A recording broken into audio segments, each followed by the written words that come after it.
السلام عليكم، عاملين ايه؟ يا رب دايما تبقوا بخير وفي احسن حال. النهارده هنبتدي نخش في الجد. النهارده من اول دروس النهارده في المنطق عايزك تركز معايا لكل كلمة بنقولها. ليه يا مستر؟ لان ده الاساس اللي بنبني عليه. مش فاهم؟ هقول لحضرتك. هنا ودروس المنطق دي يا شباب، من اول ما احنا هنبتدي ناخد النهارده اللغة والمنطق والحدود المنطقية، ونبتدي نخش في القضايا والكليات الخمسة والاستغراق. هنا بقى أساس المنطق. هنا بقى احنا يا مستر بنتكلم على العواميد الأساسية اللي بنبني عليها المنطق. فسيادتك لازم تبقى عارف الأساس علشان لما تيجي في الترم التاني تبقى الدنيا بالنسبة لك سهلة. تبقى عارف يعني ايه استغراق، هناخده كمان شوية. تبقى عارف يعني ايه حد منطقي، يعني ايه قضية منطقية. المصطلحات دي تبان ان هي صعبة يا مستر، ولكن هي اسهل ما يكون لو فهمتها. فهنا من بداية درس النهاردة في المنطق أنا عايزك بقى تركز معايا بكل كده، زي ما بنقول إيه، بكل جوارحك. أولا معانا المنطق واللغة والحدود المنطقية. يعني ايه يا مستر المنطق واللغة؟ الحتة دي صغيرة وسهلة برضو، تعتبر لسه في الدلع بتاعنا. يعني ايه يا مستر المنطق واللغة؟ ببساطة احنا دلوقتي بنعبر، وقلنا المنطق ده ايه يا شباب؟ في الدروس اللي فاتت قلنا يا مستر المنطق هو علم قواعد التفكير السليم، بيعلمني ازاي افكر صح. صح كده؟ تمام، مية مية، برافو. طب هو انت سيادتك وسعادتك وجنابك وحضرتك بتعبر عن فكرك بإيه؟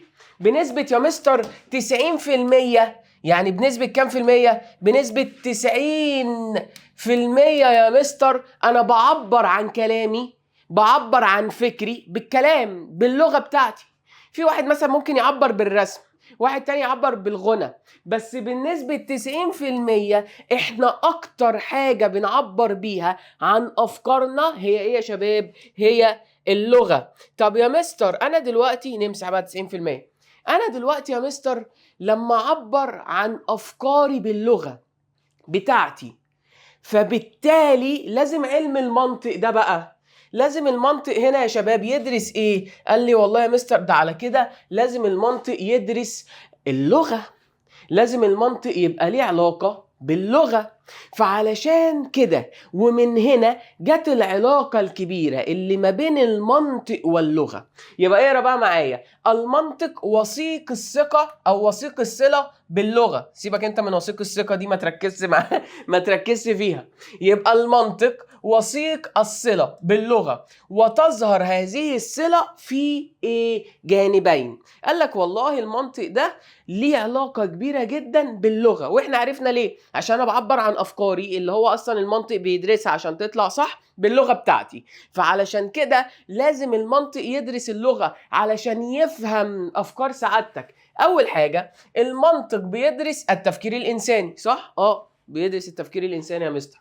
ولذلك فهو يدرس الوسائل التي يعبر بها الانسان. طالما بيدرس التفكير الانساني فلازم يدرس الطريقة اللي بيعبر بيها الانسان عن ايه؟ عن افكاره. طب ايه هي الطريقة دي؟ قلنا 90% منها ايه يا مستر؟ اللغة. لذلك يقال ان اللغة هي الفكر المنطوق. علشان كده دايما بنقول اللغة فكر منطوق، والفكر لغة غير منطوقة. طب يا مستر ايه الطلسم بقى اللي انت بتقوله ده؟ عشان انا مش فاهم. هقول لسيادتك. اولا اللغة، يلا تاني اهو، اللغة فكر منطوق. اللغة اللي احنا بنتكلمها عبارة عن فكر في دماغك ونطقناه. طب وانت سارح كده بدماغك وعمال تفكر بس ما اتكلمتش، وانت سارح بتقعد تقول انا والله لو عملت كده هيحصل كذا، ولازم اعمل مش عارف ايه واعمل ايه. فالفكر هو عبارة عن لغة بس لسه ما اتنطقتش. يبقى انت كده فهمت الكلمة اللي انا بقولها دي او الجملة دي. اللغة هي فكر احنا بننطقه، انت بتتكلمه، طالما اتكلمته خلاص يبقى الفكر ده انت نطقته. فعشان كده اللغة الكلام ده هو فكر في دماغك الاول نطقناه، انما الفكر اللي لسه ما نطقناهوش يبقى فكر ايه؟ انما الفكر هو لغة غير منطوقة لسه ما اتنطقتش. طيب يبقى دي اول حاجه، ان هو العلاقه جايه منين؟ ان هو بيدرس التفكير الانساني، فبالتالي لازم يدرس الطريقه اللي بنعبر بيها عن تفكيرنا. طب تاني حاجه، الفاظ اللغه تصبح جوفاء وبلا معنى الا اذا عبرت عن فكر معين. يعني ايه؟ انت واحد صاحبك عمال يكلمك كده في اي حاجه، فهو عمال يحكي، يا ابني انت بتقول ايه؟ انا مش فاهمك. كلامه مفيش عليها دليل او ملهاش معنى، فبقت فاضية، فانت ايه؟ مش فاهمه. لذلك تعريف الانسان بانه حيوان ناطق بيساوي بيساوي ايه؟ تعريفه بانه حيوان مفكر او عاقل. يبقى سيادتك كده لما اجي اعرفك ان انت حيوان ناطق، يبقى اكن بالظبط بعرف سيادتك ان انت حيوان ايه؟ عاقل، لان الكلام هو بيصدر عن التعقل، عن الفكر. فعلشان كده يا شباب اللغة والمنطق مهمين جدا وليهم علاقة كبيرة مع بعض، والأمثلة دي مهمة. الأمثلة دي مهمة، هيجي يقول لك دلل على العلاقة الوثيقة بين اللغة والمنطق، فهنا أهو مهمة الأمثلة دي وهتلاقيها معاك في قلب الملزمة. قال لك المفكر الإسلامي أبو حيان التوحيدي. ماله بقى أبو حيان التوحيدي؟ بص كان بيهتم إزاي، وبص كان بيقول وشايف العلاقة ما بين اللغة والمنطق كبيرة قد إيه. يرى شبها بين النحو والمنطق. أبو حيان التوحيدي قال لك ده بص، النحو والمنطق دول تحسهم كده توينز، دول توأم يا جدع، إيه ده في إيه؟ فيقول أن النحو منطق لغوي، النحو ده منطق لغوي والمنطق نحو عقلي. قال لك النحو ده منطق اللغة والمنطق ده نحو العقل. يعني ايه؟ قال لك هو النحو ده بيعمل لي ايه؟ بيمسك لي اللغة يا مستر ويظبطها لي ويبتدي يعرفني الصح من الغلط، علشان اقول امتى دي مكسورة وامتى دي منصوبة وامتى دي مفتوحة. فهنا النحو بيضبط لي اللغة، صح؟ طيب المنطق بيضبط لك ايه؟ الفكر، بيظبط لك فكر سعادتك. فعلشان كده شايف ان الاتنين دول شبه بعض جدا ولازم في علاقة ما بينهم. قال لك النحو يضع لنا قواعد استخدام اللغة، صح؟ يا مستر صح. والمنطق بيعمل لي ايه؟ بيضع لنا قواعد السليمة للتفكير. يبقى النحو بيظبط لك اللغة، هتستخدم اللغة بأني طريقة صحيحة عشان تطلع كلمات صحيحة ومعاني مفهومة. نفس اللي بيعمله المنطق في تفكيرك، هو بيوريك ازاي تستخدم عقلك بطريقة صحيحة، ازاي تفكر بطريقة صحيحة. طيب ابن حزم ونصيحته لطلابه، ابن حزم بقى جه نصح الطلاب بتوعه، قال لهم ايه؟ ضروري تعلم المنطق، لازم تتعلموا المنطق، واتباع دراسة القراءة والكتابة. يعني تتعلموا المنطق وتدرسوا القراءة والكتابة كويس جدا، وأصول النحو واللغة عن طريق المنطق وحدوده. هنا بقى نقف ونبتدي نشوف يعني ايه بقى مستر المنطق وايه والحدود بتاعته دي. ولكن اللي انا عايزك تركز معايا فيه دلوقتي ايه هي؟ تعالوا بقى كده اهو، يلا نركز مع بعض. ان المنطق يا شباب واللغة في بينهم علاقة وثيقة جدا، علاقة كبيرة جدا، لان الاتنين يعتبروا بيأدوا نفس المهمة. اللغة تمام هي اللي بتعبر عن تفكيرك، فبالتالي لازم المنطق يدرسها، لان هو بيدرس ايه؟ التفكير الانساني. طيب يبقى دي اول حاجة. تاني حاجة قال لك والله ان لو اللغة ملهاش معنى يبقى ملهاش لازمة، مفيش معنى هتقدمه لي يبقى مفيش لازمة انت بتقدمها لي، مالكش حاجة عندي. فلازم اللغة تبقى مضبوطة، صح كده؟ وقلنا الأمثلة دي مهمة جدا، لأن ممكن يجيلك في سؤال المقالي يقول لك دلل على العلاقة الوثيقة بين المنطق واللغة، أو بأي شكل تاني ممكن يجي السؤال ويقول لك هات لي مثال على العلاقة دي. فأنت عندك مثالين، أبو حيان التوحيدي وابن حزم. أبو حيان التوحيدي ببساطة قال لك إن المنطق زي النحو، ده بيظبط التفكير وده بيظبط الايه اللغه. ابن حزم قال لك والله انتوا لازم تدرسوا الايه المنطق والقراءه والكتابه عن طريق المنطق وحدوده. ده بقى يدخلنا لتاني حاجه معانا، كلمه الحدود المنطقيه. يعني ايه يا مستر الحدود المنطقيه؟ ركز معايا وسيبك من الشاشه خالص. احنا عندنا، بص بقى هقعد اقول لك احنا في العربي عندنا كذا وفي المنطق عندنا كذا، احنا عندنا هنا كذا وعندنا هنا كذا، فعايزك تركز معايا كويس جدا جدا جدا. احنا عندنا في العربي، خلينا دلوقتي نتكلم عربي، انا راجل يعني مش كويس قوي في العربي والنحو، بس خلينا نتكلم عربي شوية. احنا عندنا كلمة جنب كلمة جنب كلمة جنب كلمة جنب كلمة، بتكون لي ايه؟ بتكون لي جملة، صح كده؟ اهي الجملة دي بقى، ركز معايا، الجملة دي اللي في العربي اسمها جملة، كلمة وكلمة وكلمة كونت لي جملة صحيحة، فده في العربي. في المنطق اسمها قضية. في المنطق اسمها ايه؟ قضية. يبقى الجملة اللي في العربي في المنطق اسمها قضية. تمام؟ تمام يا مستر. طيب انا عندي الكلمة او اللفظ في العربي اسمه كلمة او لفظ، صح؟ في المنطق اسمه حد منطقي. يبقى تاني، كلمة وكلمة وكلمة كونت لي جملة، الجملة دي يا مستر في العربي. عندنا في المنطق اسمها ايه؟ اسمها قضية. طيب الكلمة او اللفظ دول في العربي، عندنا في المنطق اسمهم حدود منطقية او حد منطقي. يبقى الكلمة او اللفظ ده حد منطقي. بس خلي بالك بقى، الحد المنطقي عندنا ممكن يكون كلمة واحدة أو لفظ واحد، كلمتين أو 3 كلمات، ويبقوا كلهم حد منطقي. مش فاهم يا مستر ازاي؟ هقول لك لأن احنا عندنا شرط مهم قوي، تعالى نقراه مع بعض من التعريف بتاع الحدود المنطقية. تعالى بقى اهو وتعالى نمشي ايه واحدة واحدة يا سيدي. بص يا سيدي، قال لك الحد المنطقي. ايه هو الحد المنطقي؟ هو اللفظ، يعني هو اللفظ او الكلمة او مجموعة الالفاظ، 2 3 4، ممكن كلمة كلمتين 3 4، التي تصلح، يعني اللي تنفع ان تكون طرفا في القضية. طب ايه هي القضية؟ اهي القضية هي الجملة الخبرية. يعني ايه يا مستر جملة خبرية؟ فكرني، انا حاسس ان انا في نحو. قلت لك ايوه، ما هو ابن حيان التوحيدي قال لك النحو زي المنطق.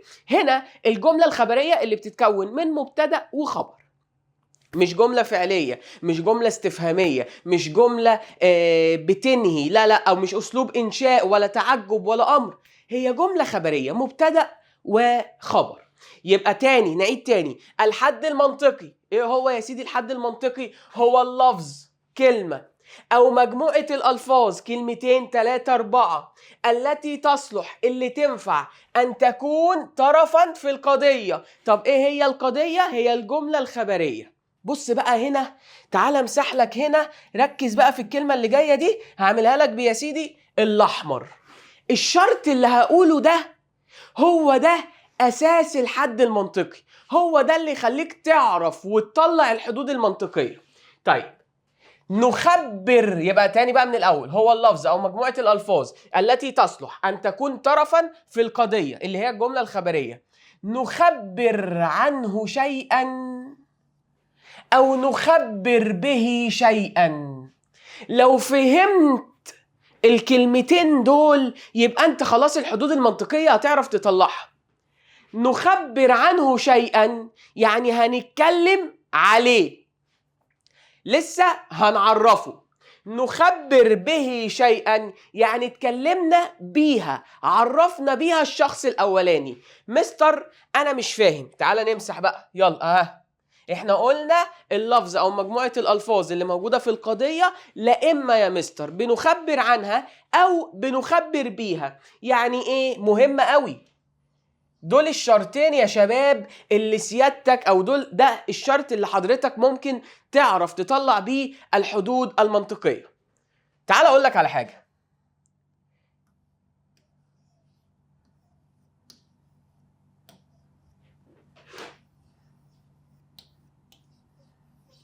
اقرا كده معايا، اكرم مدرس.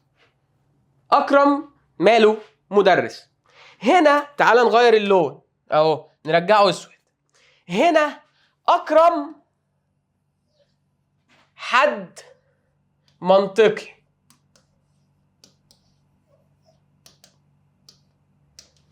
ليه يا مستر اكرم حد منطقي؟ لان اكرم احنا هنخبر عنه شيء، احنا عرفنا اكرم ان هو مدرس، ومدرس حد منطقي. ليه يا مستر؟ لان مدرس عرفت عن اكرم حاجه. نمسح.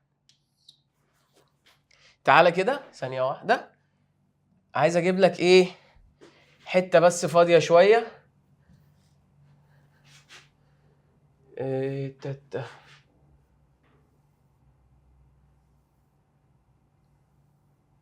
تعالى نكتب هنا، يلا بينا. تعالى تاني. هنا احنا قلنا يا مستر الحدود المنطقية مالها؟ تعالى اهو، عندنا شرط ليها، اما ان نخبر عنها شيئا او نخبر بها شيئا، يا لفظ او مجموعة الفاظ. تعالى نكتب تاني.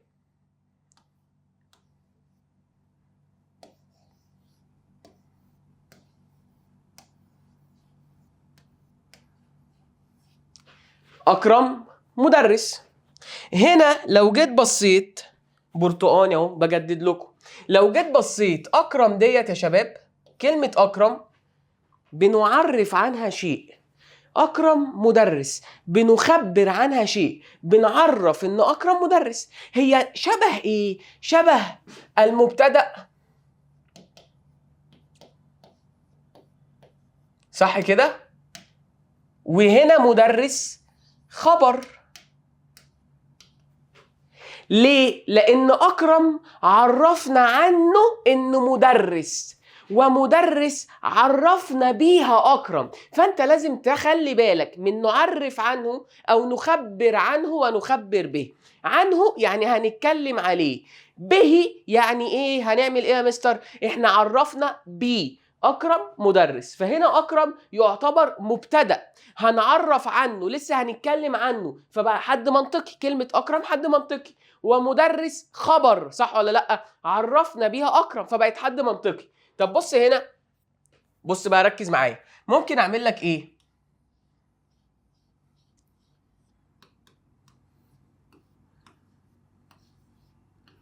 مالكوش دعوة بالخط، أنا أسوأ مدرس في الخط ممكن تشوفوه. مستر أكرم.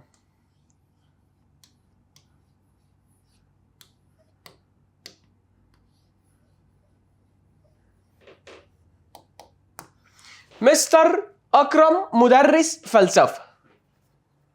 تقدر تطلع لي الحد المنطقي هنا والحدود المنطقية؟ راجع الايه؟ التعريف هو اللفظ اهو، كلمة او مجموعة الالفاظ، كلمتين 3 4، اما ان نخبر بها او نخبر عنها. لو جيت ركزت، الجملة بتقول لك مستر اكرم مدرس فلسفة. لو انا جيت قلت مستر اكرم، فهمت حاجة؟ ما هي الجملة لا لسه. ماله؟ مدرس فلسفة. فمستر أكرم هنا لوحدها حد منطقي، ومدرس فلسفة هنا لوحدها حد منطقي. ليه؟ لأن مستر أكرم إحنا خبرنا عنه إنه مدرس فلسفة، ومدرس فلسفة خبرنا بيها، عرفنا بيها مستر أكرم. فمعنى كده يا شباب من التعريف ان الحد المنطقي عندنا ممكن يبقى كلمة او ايه، او كلمتين او 3 كلمات 4 كلمات. اهم شرط عندي، تعالى بقى نرجع هنا تاني، اهم شرط عندي انه هو لا اما بنعرف عنه شيء، نخبر عنه شيء، او نخبر به شيء. عنه هنتكلم عليه، به اتكلمنا بيه، عرفنا بيه، الكلام ده عرفنا بيه الشخص اللي قدامنا. تعال نشوف. قال لك نستنتج من هذا التعريف. هنستنتج ايه بقى يا عم الحاج؟ قال لك والله ان اولا كده قد يكون اللفظ ايه، قد يكون الحد لفظا واحدا أو عدة ألفاظ في القضية. ممكن الحد يبقى لفظ واحد كلمة واحدة أو عدة ألفاظ.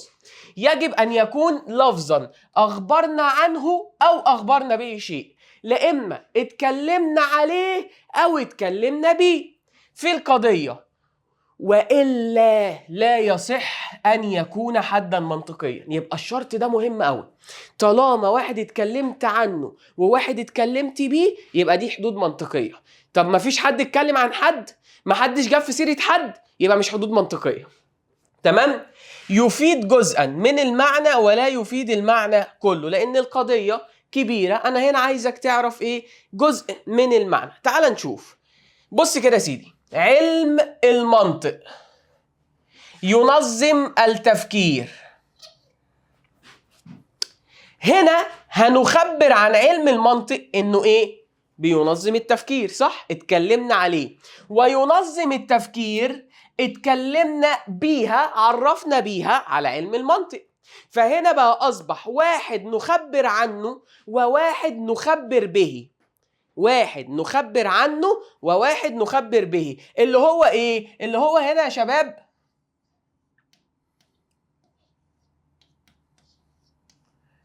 مبتدأ، انا كتبتها لك اهي على المنطق. وينظم التفكير اللي هو هنا ايه؟ خبر. تمام؟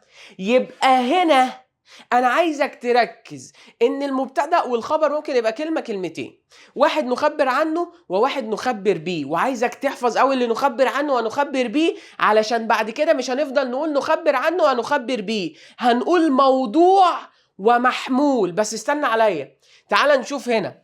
القاهرة عاصمة جمهورية مصر العربية.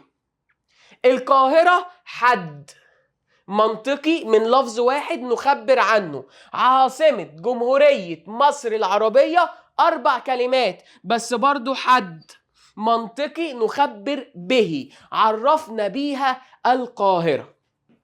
يبقى هنعيد تاني الحتة دي يا مستر؟ خلاص مش هنعيد. طب هنعمل ايه؟ هقول لسعادتك حاجة.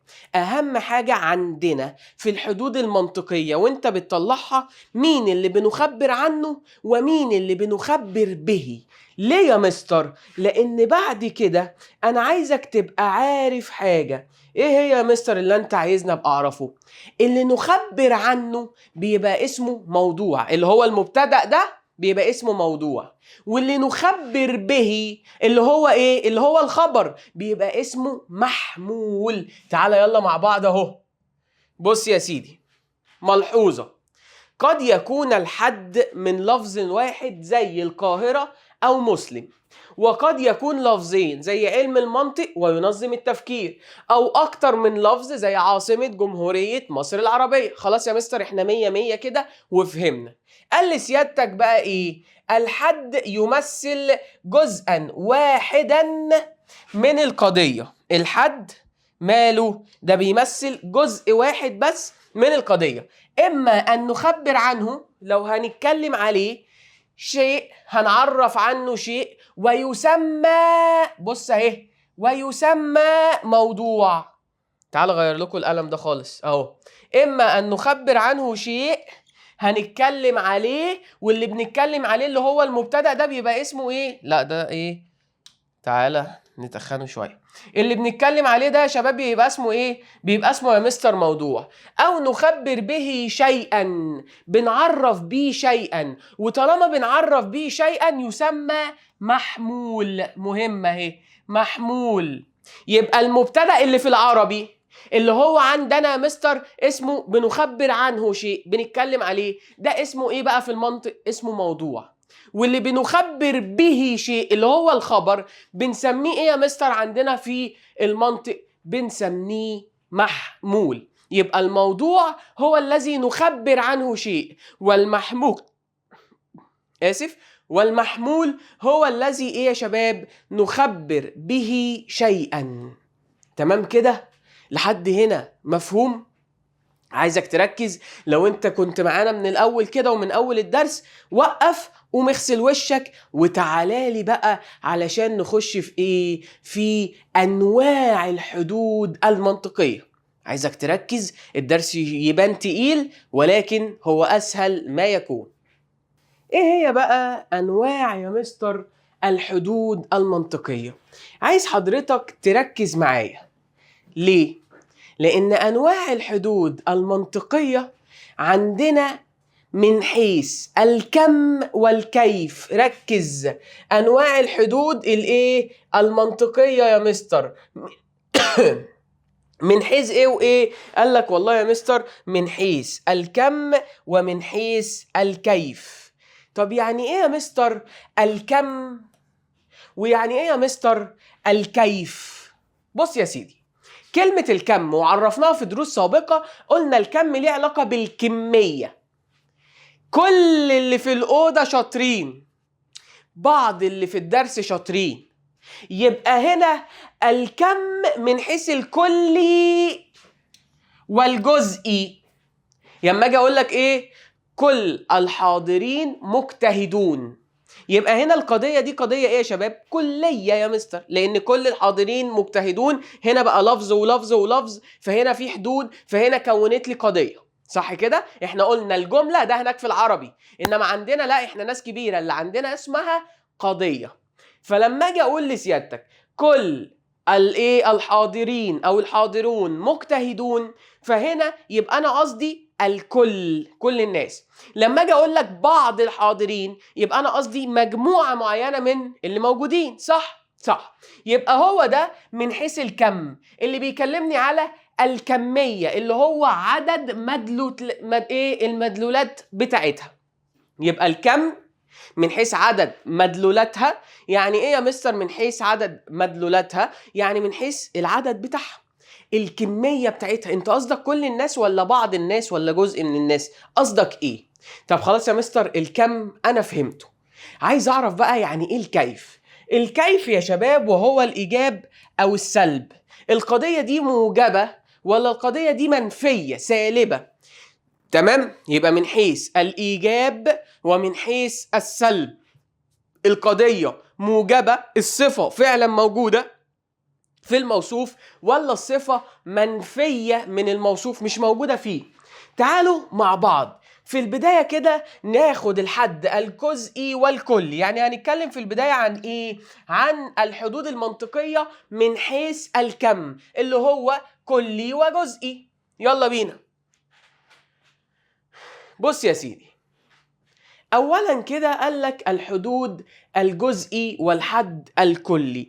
اقدر يا مستر انت بتقول لي كل الحاضرين مجتهدين. هنا يا مستر انت بتتكلم على ايه؟ بتتكلم على قضية، جملة كاملة، وكمان انت هتفهم ان هي كلية علشان فيها كلمة كل.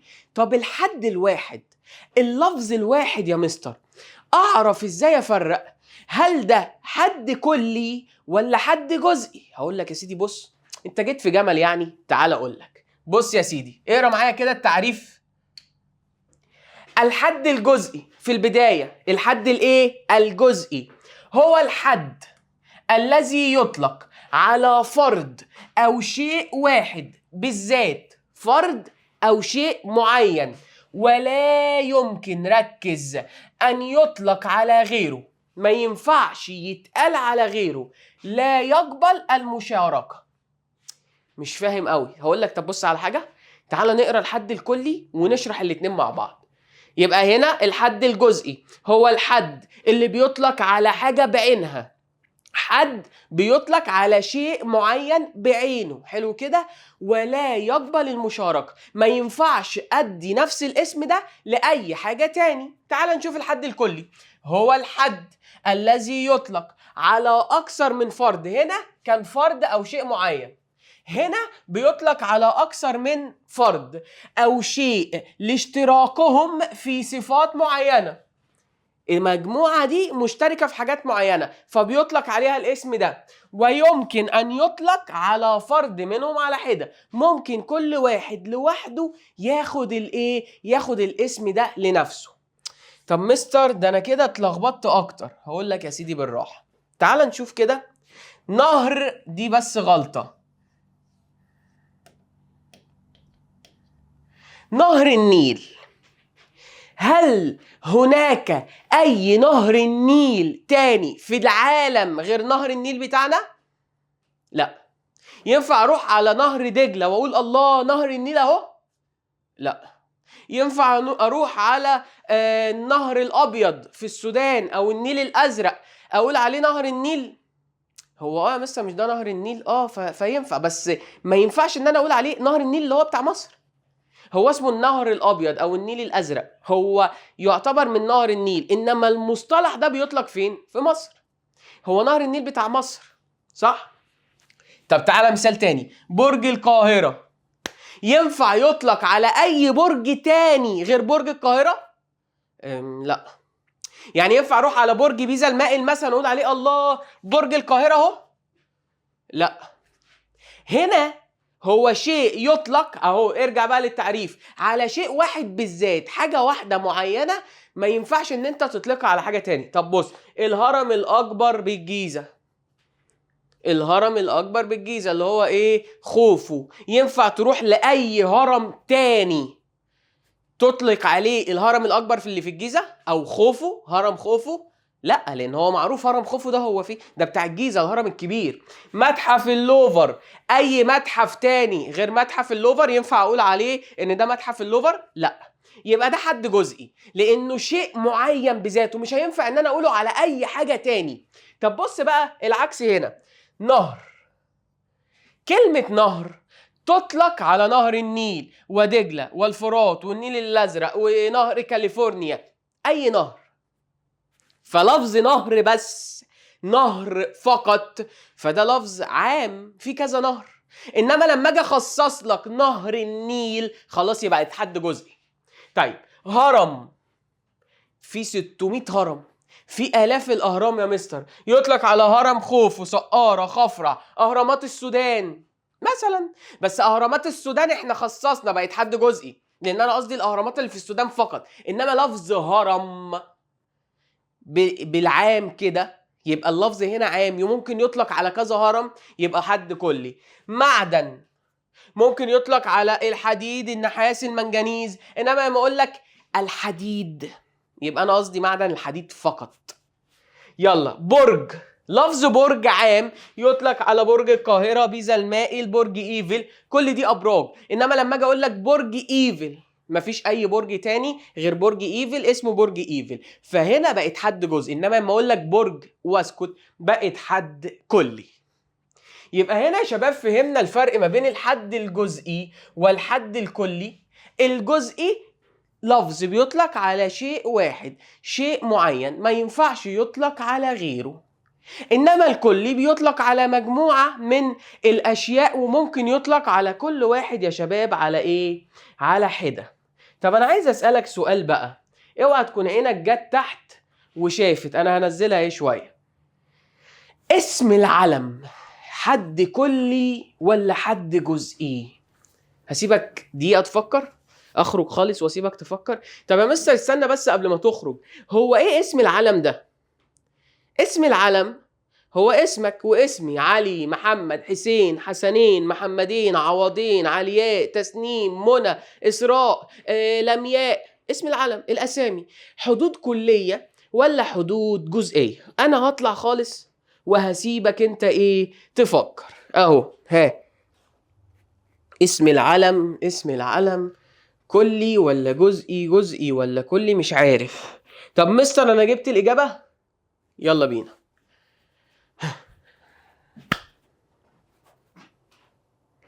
ممكن واحد يجي يقول لي بص يا مستر، اسم العلم احمد مثلا، في مئات الالاف اللي اسمهم احمد، ففي كتير وهو بيطلق على كل الناس، وممكن يطلق على واحد بس احمد بعينه، صح؟ هقول لك برافو. فتقول لي يبقى ده حد كلي، اسم العلم حد كلي. وممكن واحد تاني يجي يقول لي يا مستر انا دلوقتي لما بقول يا احمد، هل كل الاحمدات اللي في الدنيا، هل كل اللي اسمهم احمد بيبصوا لي وينتبهوا لي وبيبقوا عارفين ان انا بكلمهم، ولا الشخص اللي انا بس بقصده؟ هقول لك لا، الشخص اللي انت بس بتقصده، صح؟ انت ليك صاحبك اسمه علي ومحمد وحسين، وفي علي ده في الدنيا 60 واحد مثلا و60 واحد محمد، فانت تقول يا علي. فهو مقصود مين علي؟ هو اللي صاحبك. فاقول لك فتقول لي يبقى كده اسم العلم هو حد جزئي. طب يلا بقى مستر، عشان احنا كده احترنا، اسم العلم كلي ولا جزئي؟ هقول لحضرتك دائما اسم العلم هو حد جزئي. يلا بينا. اسم العلم دايما حدود جزئية. ليه؟ لأن الرأي التاني اللي قال لي يا مستر أنا لما أقول مستر أكرم، في مدرسين كتير جدا وفي مدرسين اسمهم أكرم كتير جدا جدا جدا، صح؟ صح. طب أنا مستر لما أقول مستر أكرم كل المدرسين هنا هتبص لي، ولا هو مستر أكرم بس بتاع الفلسفة اللي أنا باخد معاه هو ده قصدي عليه؟ يقول لك لا، مستر أكرم بس بتاع الفلسفة اللي أنت بتاخد معاه هو ده اللي أنت قصدك عليه. يبقى هنا احنا بنتكلم علشان كده دايما اسم العلم حد جزئي، لانني عندما اقول مروان او زينب فان ذهني ينصرف الى فرد واحد بس. دماغك رايحة لشخصية واحدة، مش كل مروان اللي في الدنيا، مش كل يا زينبو اللي في الدنيا، لا زينبو في منها كتير زينبو، بس انا لما اقول يا زينب ذاكري هي عارفة مين زينب اللي انا عايزها تذاكر. تمام. هناك العديد من الأفراد يطلق عليهم نفس الأسماء السابقة، ولكن جاءت أسماؤهم من قبيل الصدفة. واحد مثلا مامته حلمت إن هي هتسميه محمد، وواحدة تانية باباها قال أنا هسميها زينبو على اسم ستها، يعني صدفة. فالأسماء اللي موجودة منتشرة دي صدفة، ولكن أنا لما أجي أقول اسم حد معين فدماغي رايحة لشخص معين، وشخص معين هو اللي هيرد عليا، مش كل الناس اللي تحمل نفس الاسم. علشان كده دايما الحد الجزئي هو حد إيه يا شباب؟ هو يا مستر حد ماله دايما بيبقى جزئي، اسم العلم دايما بيبقى جزئي. طيب خلي بالك بقى، قال لك في بعض اسماء العلم ممكن تيجي حدود كليه. يا مستر هنقعد بقى انت مش لسه بتقول لي دلوقتي اسم العلم دايما حد جزئي؟ ازاي اسم العلم ممكن يجي حد كلي؟ هقول لك تعالى. في بعض الاسماء اللي ممكن تبقى صفات، زي رؤوف، جميل، صابر، صبرة، تمام، هادي. دي اسماء ممكن تيجي اسم علم وممكن تيجي صفة. فاللي مطلوب من حضرتك لما يجيب لك الاسماء اللي هي ممكن تبقى صفة وممكن تبقى اسم علم، وتبص في السؤال لو جاية بصيغة الصفة قد يعبر مدلولها على اسم علم وقد يعبر عن صفة. فإذا استخدمت كاسم علم خلاص احنا عارفين حد جزئي، ولكن لو استخدمت كصفة تصبح حدا ايه يا شباب؟ كليا. ازاي؟ هقول لك هذا قاضي عادل، ده قاضي عادل. هنا انا قصدي ايه من الجملة؟ ان القاضي ده عادل يا مستر، عنده عدل، صح؟ فكلمة عادل هنا، كلمة عادل العين شبه الكاف شوية، لما جت هذا قاض عادل بقت صفة، صح ولا لأ؟ فالصفة هنا بقت مالها؟ حد كلي. إنما لما أقول لك هذا صديقي عادل، ده صاحبي عادل، فهنا عادل جاية اسم، صح ولا لأ؟ عادل هنا بقت اسم، فطالما بقت اسم اللي هو اسم العلم فعادل هنا بقت حد ايه؟ جزئي. انما هذا قاض عادل جايه صفه، فعادل هنا تبقى حد كلي يا شباب. يبقى هنا فهمنا ايه هو الحد الجزئي والكلي، واسم العلم بيبقى مستر حد جزئي ولا كلي. تمام. نيجي لحاجه تانية اسمها الحد الجمعي او اسم الجمع. الحد الجمعي او اسم الجمع هو حد يطلق على مجموعة أفراد متجمعين، لما واحد منهم يمشي ما ينفعش أطلق عليه نفس الاسم. يعني إيه يا مستر؟ مش فاهم. لما أجي أقول لك قبيلة، تمام، قبيلة مجموعة من الناس، قبيلة معينة، قبيلة الحصري مثلا، عيلة الحصري، جيش، كل دي اسم إيه؟ حد جمعي او اسم الجمع. ليه؟ لان انت مثلا في قبيله معينه، القبيله اسمها قبيله الايه، العلا مثلا. فقبيله العلا دي انت لو هتيجي تروح مقابله، هتقول له معاك قبيله العلا ولا تقول له معاك احمد؟ خلاص انت لوحدك انفصلت. فهو ده الحد الجمعي، هو حد يطلق على عده افراد مجتمعين ولا يطلق على فرد منهم على حده. لما اجي اقول لك جيش، فهنا الجيش هو كل الايه، الجنود والضباط واللواءات، فرد منهم طلع فاقول لك ده جيش اهو، شايف ده جيش، هو لوحده جيش؟ لا. فهنا الحد الجمعي هو الحد اللي بيطلق على مجموعة مجتمعة ولا يمكن ان يطلق على فرد واحد، زي قبيلة او جيش او عشيرة، في حاجات كتير. او عائلة مثلا، ما هي عائلة حد جمعي، عائلة اب وام واخوات. انت رحت المدرسة فانت عائلة؟ لا. يعد الحد الجمعي دايما حدا كليا، يبقى الاسم العلم دايما حد جزئي ما عدا اسماء العلم اللي بتيجي بمعنى صفات. والاسم الجمعي او الحد الجمعي دايما بيعتبر حدا ايه، كليا، لانه يطلق على عدة مسميات تشترك في صفات معينة. يبقى هنا يا شباب احنا خدنا الفرق ما بين الحدود من حيث الكم والكيف. تعال ناخد لعبة بقى سهلة قوي ومش هنشرح فيها كتير. ازاي يا مستر نحول من الحد الكلي للحد الجزئي والعكس؟ هقول لك بص يا سيدي، احنا يمكن تحويل الحدود الكلية إلى حدود جزئية والعكس من الجزئي إلى الكلي من خلال لعبة بسيطة. ايه هي اللعبة دي يا مستر؟ 3 حاجات معينة. تمام؟ 3 حاجات معينة. ايه هما؟ الإشارة، التخصيص، الإضافة. ال3 حاجات دول يحولوا لك من كلي لجزئي، وحذفهم أو عكسهم يحولوا لك من جزئي لكلي. مش فاهم؟ هقول لك تعالى. أنا لما أجي أقول لك سيارة، كلمة سيارة حد كلي ولا جزئي؟ هتقول لي سيارة، ايوه يعني في مرسيدس وفي بي ام وفي اودي وفي ماكلارين، في حاجات كتير صح؟ فدي حد ايه؟ حد كلي. الاشارة اجي اقول لك هذه السيارة، السيارة دي، فهنا بقت حد جزئي. خلاص انا حددت السيارة دي، العربية دي، صح كده؟ يبقى هنا سيارة حد كلي، اضيف لها الاشارة هذا هذه، اشرت، فعلى طول بقت ايه؟ حد جزئي. طب تعالى تاني. كتاب حد كلي ولا جزئي؟ كتاب، في كتب كتير.